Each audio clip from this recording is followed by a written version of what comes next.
So, in a few more days we'll be saying goodbye to Peter Capaldi's rendition of the Doctor, and that is going to be a sad time, because I've really enjoyed his Doctor. The 12th Doctor is one of my favourites. So today I'm going to pay tribute to him, and talk about why he's become my favourite, and what I really love about him. And this isn't going to be as much of an in-depth review, as it is going to be a gushing session, so if you want critical analysis, I am not your guy. So, without further ado, let's get to it. As I said before, this is my opinion, so if you disagree, that's perfectly fine. I'm going to sound like a lunatic anyway, so yeah. Peter Capaldi. Let's be honest, it's impossible to think about the 12th Doctor without thinking about the man behind the role. Off screen, Capaldi has been an absolutely phenomenal ambassador for the show, delighting fans, taking photos of them, making videos, turning up at the Doctor Who experience unannounced, going to children's homes, doing all sorts. Having met the man himself, he's absolutely one of the loveliest and definitely warmest celebrities I've ever met. And that is pretty much unanimous fact from everybody who's ever met him. He's just simply a lovely human being. Now, looking at it from an acting perspective, Capaldi acts his heart out in every single episode without fail. The man has just given a whole new layer of acting to the character, nuanced and subtle. His performance in Heaven Sent and The Doctor Falls are arguably two of the finest performances from any lead actor to have ever taken the role, ever. From his hands to very minor facial expressions, and all the little details he puts into the part, he's just so talented. He's remarkably talented. No. Remarkably doesn't even cover it. It's not a good enough word. Unbelievably talented, that's the one. It's just so good, man. It's just so good. I told you I'd be gushing. Sorry. His evolution. And calm. Right. The 12th Doctor is undoubtedly one of the most radical examples of character development in the Doctor's history. In Series 8, the writing team admittedly tried to echo Colin Baker's Doctor by creating a Doctor who is arrogant, abrasive, and some would say unlikable. Not me though, I was there for him from the start, but the point still stands.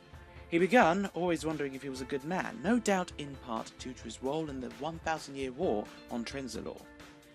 But that's a theory for another time. Admittedly, not everyone gelled with 12 immediately, as it was a lot more dismissive and rude than the other new series incarnations. Robert Sherwood gave one of the most egregious examples, with the Doctor very flippantly revealing that Alan Adale was going to die to his face. All those diseases. If you were real, you'd be dead in 6 months. I am real. Aye. The turning point was when Clara verbally ransacked him and killed the moon, which gave him time to think. Come Memory of the Orient Express, his character had started to lighten up a little bit, and by the end of Death in Heaven, he has achieved a revelation about himself after facing his old frenemy, the Master, now Missy. Series 9 comes in, and the Doctor and Clara have a solid as a rock friendship at this point, and the Doctor himself is a much warmer individual. He has a weight lifted off his shoulders, he's laughing, joking, but still has trouble socially, which Clara helps him with from time to time.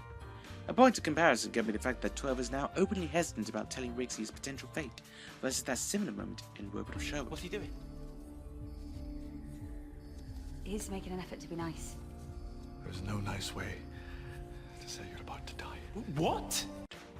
Of course, Clara dying does send him off the rails a little bit, but by the end he's okay as he's forgotten her, sort of, which is kind of for the best. Series 10 kicks in with the Doctor now in the guise of a university lecturer, having found that properly doctorish balance of being warm, witty, but unafraid to bring out a properly serious edge when the situation calls for it, of course. And as such, this is my favourite version of the character, and what cemented him as one of my favourite Doctors ever. So if you ask me, he's leaving in his prime. His tenacity. The 12th Doctor is also flat out one of the most dedicated and determined Doctors of them all. I mean, tenaciousness is one of the Doctor's best traits across all incarnations, but 12 practically characterises it. Whether it's having to wait out 4.5 billion years to crack open a mystery, and find his home planet to save his best friend, hiding blindness from his, other best friend purely so she didn't feel guilty, or sticking by his best frenemy, and even trying to bring her to redemption even when he laughed in his face. The man's a god with the long-term patience of a saint. His fashion sense, of course. 12 probably has my favourite fashion sense out of any of the Doctors. Sure, it's certainly one of the more understated Doctor costumes usually, but it's still pretty cool. 12 generally has two styles of costume. The quintessential white shirt and waistcoat, accompanied by a navy crombie, or red, black, or navy velvet coat, or even a grey linen one, whatever it feels like on the day. The second style is the casual style, usually featuring a hoodie jumper, and from Last Christmas onwards, a hoodie. Maybe some jazzy trousers if he feels like it in Series 9, and damn does he rock both styles. Frankly, it's gone as far as to affect my own personal dress sense as well. I'll often wear bits and pieces of his gear out and about. I mean, you can get away with it easily. it's just so cool. But Peter just makes it look effortlessly incredible. Everything that he wears. Man, even if he just wore pajamas like David Tennant did back in the Christmas Invasion, I'm sure he'd suit that to a T as well. Frankly, the 12th Doctor has stormed up my favourite Doctor chart with ease as he has developed over the years, and I'm really so sorry to see him go, but of course Doctor Who is all about change, and it thrives on it. So I'm going to welcome Jodie Whittaker and Chris Chibnall and see where it takes us.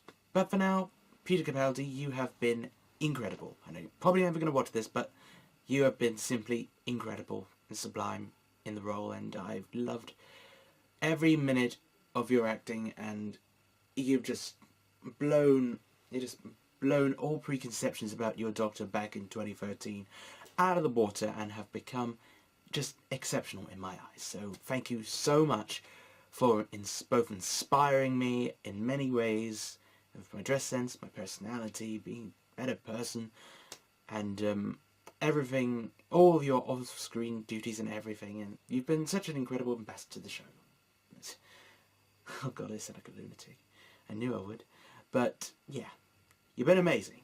So thank you for listening to this ramblings of a sad fan, but right. Hope you enjoyed a little tribute video I put together. That'll be playing in a few seconds. So yeah, I hope you all at home have a very, very Merry Christmas. Have all the presents that you want and all the stuff you can do. And if you're not celebrating Christmas, I hope you have a wonderful day regardless of what you're doing. And just take care of yourselves, all of you. And I shall probably see you soon. So, see ya!